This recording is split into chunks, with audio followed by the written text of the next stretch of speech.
The humid Lagos night wrapped around Muna like a suffocating blanket as she stood before her bedroom mirror.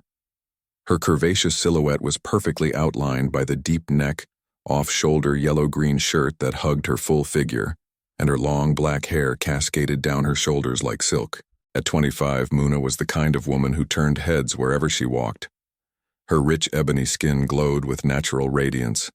Her full lips curved into smiles that made grown men stumble over their words, and her eyes held depths that promised secrets. But tonight those same eyes reflected pure terror. The digital clock glowed 11:47 p.m. as Muna methodically laid out her arsenal of shame across the bed. Adult diapers, thick towels, plastic sheets, perfume bottles. The tools of a war she fought every single night. Her hands trembled as she arranged each item with military precision, her heart hammering against her ribs like a caged bird desperate for freedom. "Not tonight," she whispered to her reflection, her voice barely audible above the whirring ceiling fan. "Please, not tonight." The irony wasn't lost on her. Here she was, a successful marketing executive who commanded boardrooms full of powerful men during the day, reduced to a frightened child when darkness fell. Her apartment in Victoria Island was a testament to her success.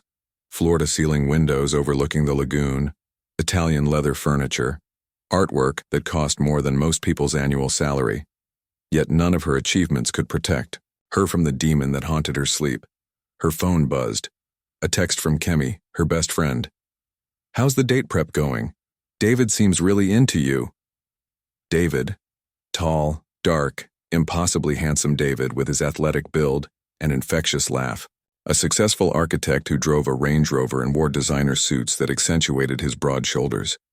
They'd been dating for 3 months, and tonight was supposed to be the night. The night she finally allowed a man to stay over. But Muna's rule had always been sacred. Never sleep over, never let them sleep over. No exceptions. She'd perfected the art of seduction and escape. Her beauty was her weapon, the way she filled out her fitted dresses, how her confidence radiated when she entered a room, the sultry laugh that made men lean closer. She'd learned to love and leave before her secret could destroy everything. The memory of Chike still haunted her. Beautiful, gentle Chike with his poet's soul and sculptor's hands. He'd been 22 to her 19, an art student whose caramel-smooth skin and penetrating gaze had captured her heart completely. She'd loved him with the fierce intensity of first love, but even then, she'd maintained her rule. Until that one rainy night when her defenses crumbled. She'd awakened in his cramped Yaba apartment to find the mattress soaked, the air thick with shame, and Chiki's horrified expression burning into her soul. He'd tried to be understanding at first, his lean frame wrapped in concern as he held her while she sobbed. But the calls grew shorter, the visits less frequent, until one day he simply vanished from her life like morning mist. That was when Muna learned that even the purest love could be poisoned by shame. Now, 6 years later, she stood in her luxurious bedroom, preparing for another night of vigilance. The curse that had followed her since childhood showed no mercy, no matter how successful she became, how beautiful she looked, or how desperately she prayed for freedom. As she pulled on the first layer of protection, Muna caught sight of her. Reflection again. A stunning woman trapped in a prison of her own body. Beautiful on the outside, but rotting with shame within. The clock struck midnight, and somewhere in the darkness, something ancient and malevolent stirred, feeding on her. Humiliation like a parasite gorging itself on fresh blood. The old compound in Mushin looked nothing like the modern world Muna inhabited during the day. Cracked concrete walls, rusted zinc roofing, and the persistent smell of kerosene smoke created an atmosphere that seemed frozen in time. This was where it all began, in the cramped rooms behind these weathered walls under the watchful eyes of Mama Agba. Grandmama, as everyone called her, was a woman whose beauty had aged like fine wine. Even at 70, her skin held the rich darkness of polished mahogany, and her eyes sparkled with intelligence that made younger people instinctively defer to her wisdom. She wore her gray hair in neat cornrows adorned with colorful beads, and, Her wrapper was always tied perfectly around her still curvaceous frame. When she walked through the compound, her presence commanded respect. Children stopped playing to greet her. Adults paused their conversations to bow their heads. But Muna knew the truth that lurked beneath Grandmama's benevolent facade. The bedwetting had started the very first night 7-year-old Muna arrived at the compound. She could still remember the confusion, the burning shame as she woke up in the small room that smelled of mothballs and old wood. Her father, a handsome man with worry, lines etched deep into his dark features, had brought her there after the divorce, his face a mask of pain and exhaustion. "She'll be better off with you, Mama," he'd told Grandmama, his voice breaking. I can't take care of her properly right now." Grandmama had smiled, that warm, understanding smile that made everyone trust her. "Don't worry, my son. I'll take good care of our little princess." But that very night, as Muna lay in the narrow bed, something had felt wrong. The room grew cold despite the humid Lagos air, and shadows seemed to dance on the walls in patterns that made no sense. She'd fallen asleep clutching a worn teddy bear and awakened to wetness and shame that would follow her for the next 18 years. "It's normal," Grandmama had assured her that first morning, her voice honey-sweet as she stripped the soaked sheets. "Children sometimes have accidents when they're upset. It will stop soon." But it never stopped. Not when Muna turned 8, not when she reached puberty, not even when she became a woman. Every visit to doctors ended the same way. Confused expressions, expensive tests that revealed nothing, and the same useless advice. "She'll outgrow it." What the doctors didn't know, what nobody knew, was that every night as Muna slept, Grandmama would slip into the darkness behind the compound. There, in a grove of ancient trees where civilized Lagos feared to tread, she would kneel before an altar older than the city itself. The altar was a thing of nightmares, carved from blackened wood and adorned with items that would make strong men weep. Cowrie shells arranged in patterns that hurt to look at, animal bones bleached white by moonlight, and at the center, a clay pot that seemed to drink in darkness itself. "Great spirits," Grandmama would whisper in the old tongue, her voice dropping to frequencies that made the very air tremble. "I offer you this child's dignity. Let her shame feed your hunger, and in return grant me the power I seek." This was Grandmama's true nature, not the beloved community elder, but a practitioner of art so dark that speaking their names invited destruction. She was what the old people called Ajay, a witch whose power grew with each act of spiritual vampirism. For 18 years she had fed on Muna's humiliation. Every tear shed in shame, every relationship destroyed, every night spent in terror. All of it flowed through invisible channels to strengthen Grandmama's unnatural abilities. The bedwetting wasn't a medical condition or psychological trauma. It was a carefully crafted curse, designed to harvest suffering like a farmer harvests crops.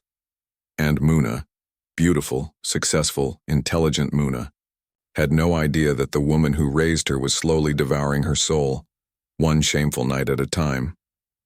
In her Victoria Island apartment, as Muna prepared for another night of vigilance, Grandmama sat in her compound, feeling the familiar surge of power that came with her granddaughter's anguish. Her eyes glowed with an inner fire that had nothing to do with reflected light, and her smile revealed teeth that seemed sharper than any 70-year-old woman should possess. The harvest was rich tonight, and Grandmama's hunger was far from satisfied.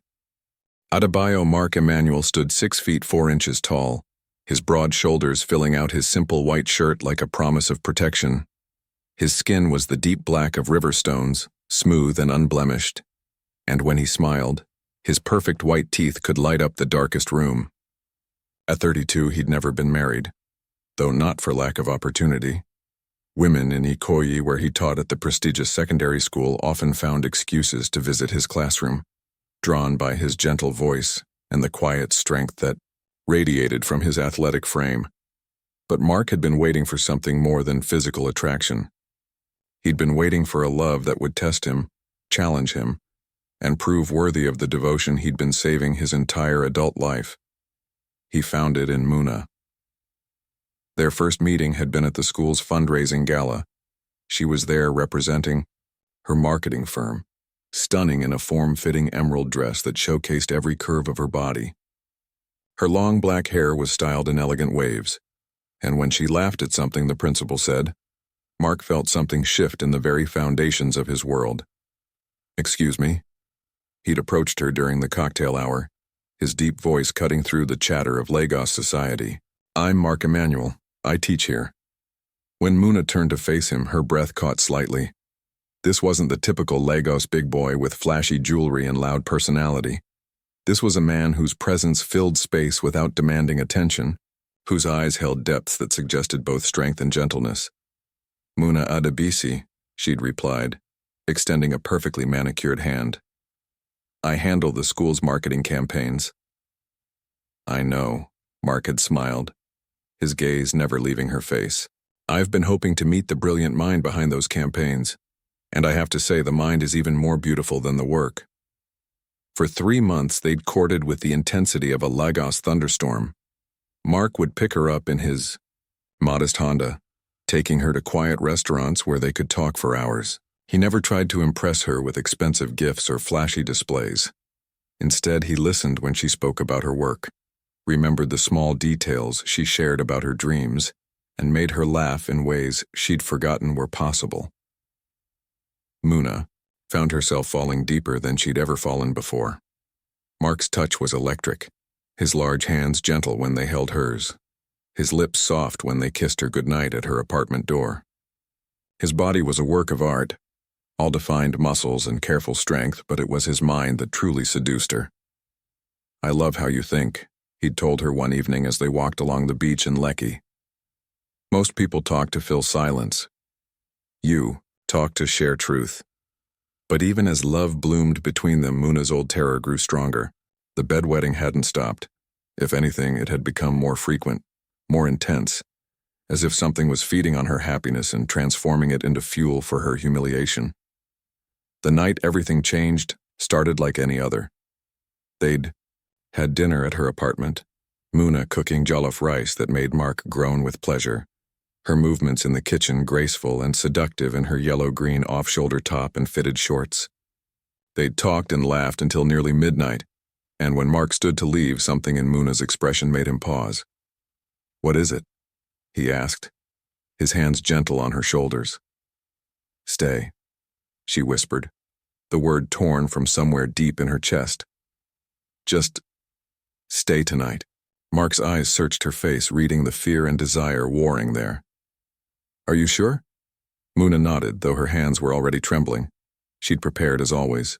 The diapers, the towels, the plastic sheets arranged with military precision. But this time felt different. This time the curse seemed to sense her hope and respond with malicious glee. They made love with the passion of people who'd been waiting their entire lives for each other. Mark's hands worshipped every curve of her body. His lips traced prayers along her skin. And when they finally came together, Muna felt something close to redemption. But redemption was not what the darkness had in store for her. She awakened at 3 a.m. to the familiar sensation of wetness and the crushing weight of shame. The bed was soaked, her careful preparations useless against the supernatural force that controlled her nights. Beside her, Mark slept peacefully, his beautiful face relaxed in dreams. Muna moved with practiced silence, gathering towels and cleaning supplies, but this time something went wrong. As she reached for the hand dryer, her elbow knocked over a glass of water on the nightstand. The crash woke Mark instantly. In the dim light from the bathroom, he saw everything. The soaked sheets, the adult diapers scattered on the floor, Muna frozen in terror with tears streaming down her face. Any other man would have recoiled, made excuses, and disappeared by morning. Instead, Mark sat up slowly, his eyes never leaving Muna's face. "Come here," he said softly. "I'm sorry," Muna whispered, her voice breaking. "I'm so sorry. I'll clean everything. Come here," Mark repeated, opening his arms. And when Muna collapsed against his chest, sobbing with 25 years of accumulated shame, Mark held her like she was the most precious thing in the world. "We'll figure this out together," he murmured into her hair. "Whatever this is, we'll face it together." For the first time in her adult life, Muna began to believe that maybe, just maybe, Love could be stronger than the darkness that haunted her nights. Pastor Emmanuel Adeyemi was a man whose very presence seemed to thin the veil between the physical and spiritual worlds. At 65, his tall frame still carried the bearing of the soldier he'd once been, and his deep-set eyes held the kind of wisdom that came from staring into darkness and refusing to blink. His skin was weathered ebony, marked by years of spiritual warfare, and when he spoke, his voice carried the authority of someone who'd seen both heaven and hell and chosen his side without wavering. Mark had brought Muna to his father's prayer ministry in Ikeja on a sweltering Thursday afternoon. The building was modest, white walls, simple wooden pews, and windows that let in streams of golden light that seemed to dance with purpose. But there was power here, the kind that made demons tremble and lies crumble like dust. "Papa," Mark said, his large frame deferential despite his 32 years. "This is Muna, the woman I want to marry. We need your help." Pastor Adeyemi studied Muna with eyes that seemed to see through flesh and bone to the spirit beneath. She sat rigidly in her chair, beautiful even in her terror, her yellow-green top bright against the simple surroundings. Her long black hair was pulled back, revealing the elegant lines of her neck and the way her hands trembled despite her attempts at composure. "My son has told me about your condition," the pastor said, his voice gentle but penetrating. "But before we proceed, I need to know something. Who raised you after your parents divorced?" "My grandmother," Muna replied, her voice barely above a whisper. The change in Pastor Adeyemi was instantaneous and terrifying. His eyes widened, then narrowed to points of burning intensity.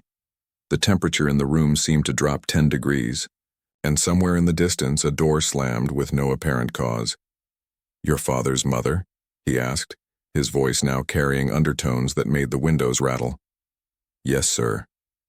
Pastor Adeyemi stood abruptly, his tall frame now radiating an energy that made the very air crackle. "We go there, now, today."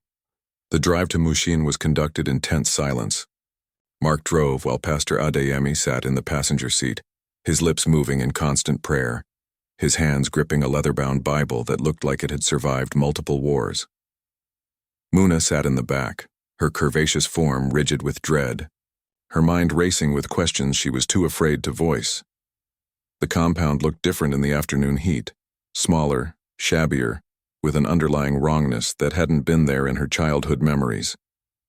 Or perhaps she'd been too young to see it then. Children playing in the dusty courtyard fell silent as they approached, their games forgotten as some primal instinct warned them of approaching danger. Grandmama emerged from her room as if she'd been expecting them. At 70, she was still a striking woman, her wrapper perfectly tied around her still shapely figure, her gray hair adorned with beads that caught the light, her smile warm and welcoming. But Pastor Adeyemi saw what others missed, the way shadows seemed to bend toward her, the way the very air grew thick in her presence, and most tellingly, the way her eyes held depths that belonged to something far older and more malevolent than any human grandmother. "Muna, my child," Grandmama said, her voice honey-sweet with false affection. "You brought visitors. How wonderful." "We need to talk," Pastor Adeyemi said, his voice cutting through her pleasantries like a sword through silk. Grandmama's smile flickered for just a moment, revealing something underneath that made Mark instinctively step closer to Muna. "Talk about what, Pastor? Surely you didn't come all this way just to chat with an old woman." "I came to break the curse you placed on this child." The words hung in the air like thunder after lightning. Grandmama's mask slipped completely, revealing features twisted by decades of spiritual corruption. Her eyes, which had seemed warm and loving moments before, now blazed with inhuman fury. "You know nothing," she hissed, her voice dropping to frequencies that made the very ground vibrate. "This girl belongs to me. Her shame feeds my power, her tears water my garden.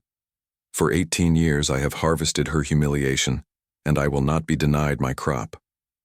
"In the name of Jesus Christ," Pastor Adeyemi thundered, raising his Bible high, "I command you to release her." What happened next would haunt the witnesses for the rest of their lives. Grandmama's body began to convulse, her back arching at impossible angles while her mouth opened to release sounds that no human throat should be able to produce. The air around her shimmered with heat waves, and the very ground beneath her feet began to crack and smoke. She was given to me. The thing wearing Grandmama's face shrieked. Her father brought her to me willingly. The divorce, the pain, the broken home, all of it was orchestrated to drive her into my arms. Every night she wets herself, I grow stronger. Every tear she sheds feeds my hunger. The horrible truth poured out like poison from a burst abscess. The divorce hadn't been natural. Grandmama had worked her dark arts to destroy Muna's parents' marriage, ensuring the child would be brought to her. The bedwetting wasn't medical or psychological. It was a spiritual umbilical cord designed to channel Muna's life force directly into her grandmother's supernatural power. For decades, I have feasted on her shame, the demon grandmother continued, her body now contorting in ways that defied human anatomy. Her humiliation is my bread, her terror my wine. No man will ever truly accept her because I will not allow it.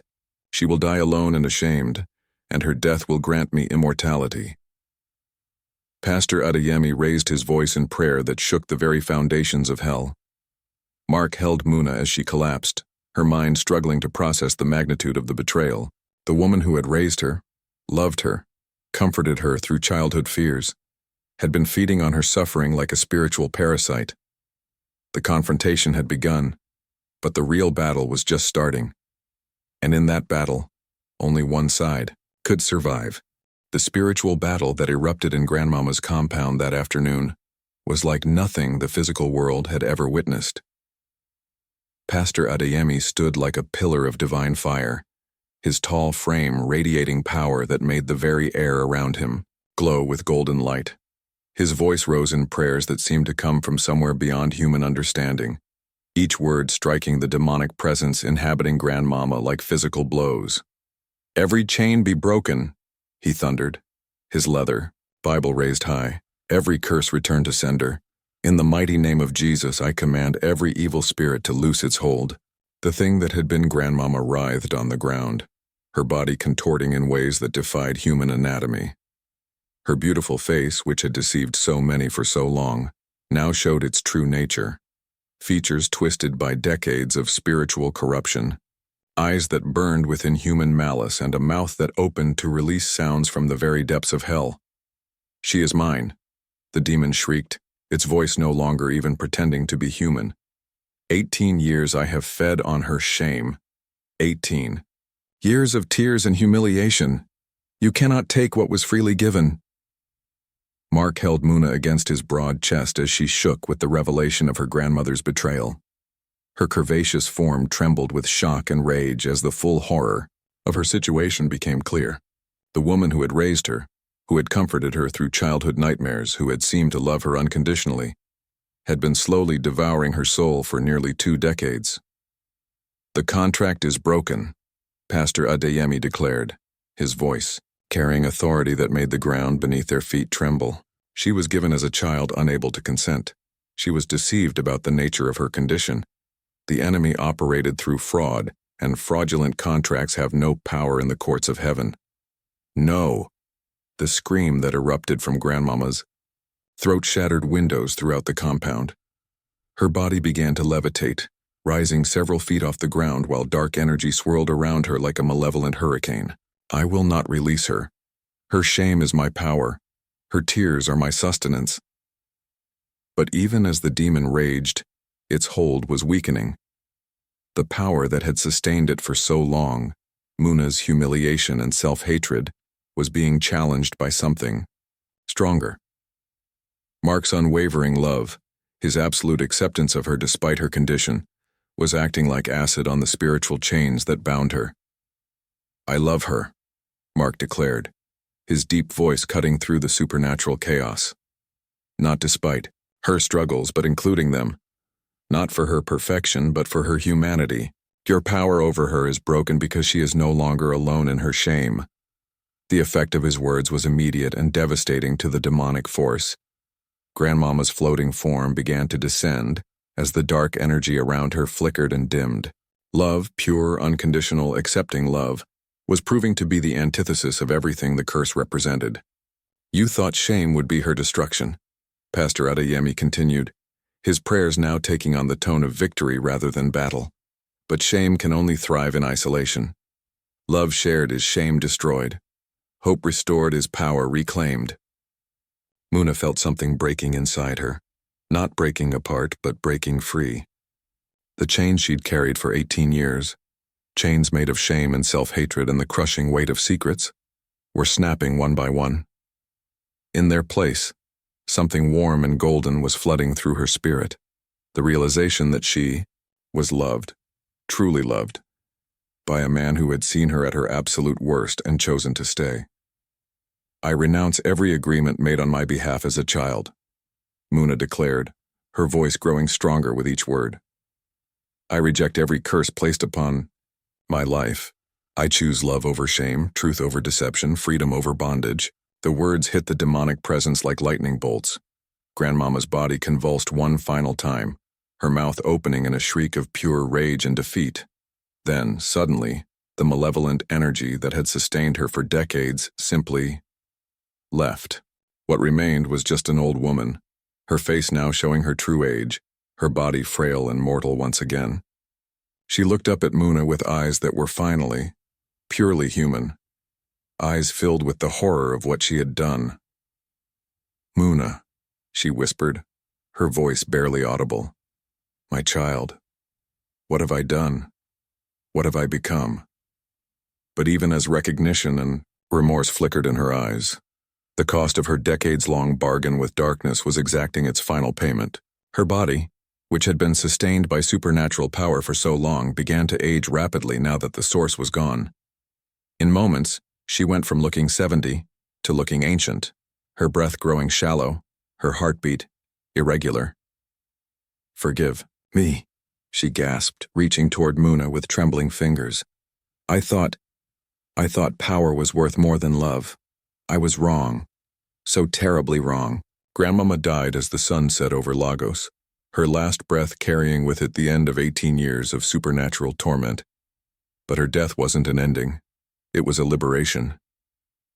That night, Muna slept in Mark's arms without fear for the first time since childhood. No diapers, no towels, no plastic sheets. Just two people in love, sharing a bed like countless couples around the world. When morning came and the sheets were dry, Muna wept. Not tears of shame, but tears of pure, overwhelming joy. It's over, Mark whispered, his lips against her forehead. You're free. 6 months later, they were married in a ceremony that seemed touched by divine grace. Muna wore a white dress that showcased her curves like a promise of joy, her long, black hair adorned with flowers that seemed to glow in the sunlight. Mark stood tall and proud beside her, his love visible to everyone present. Pastor Adeyemi performed the ceremony, his voice strong and sure as he spoke about love that conquers darkness, faith that breaks curses, and the power of two hearts united in truth. And every night thereafter, Muna slept peacefully in her husband's arms, finally free from the shame that had bound her for so long. The curse was broken, the chains were shattered, and love, true, accepting, unconditional love, had proven stronger than the deepest darkness. In the end, it wasn't power or perfection that saved her. It was a man who looked at her brokenness and saw beauty, who witnessed her shame and offered acceptance, who chose to stay when everything in the world gave him permission to leave. Sometimes the greatest miracles aren't dramatic displays of supernatural power. Sometimes they're simply the decision to love someone exactly as they are, and the courage to stand by that love when the whole world seems to be against it.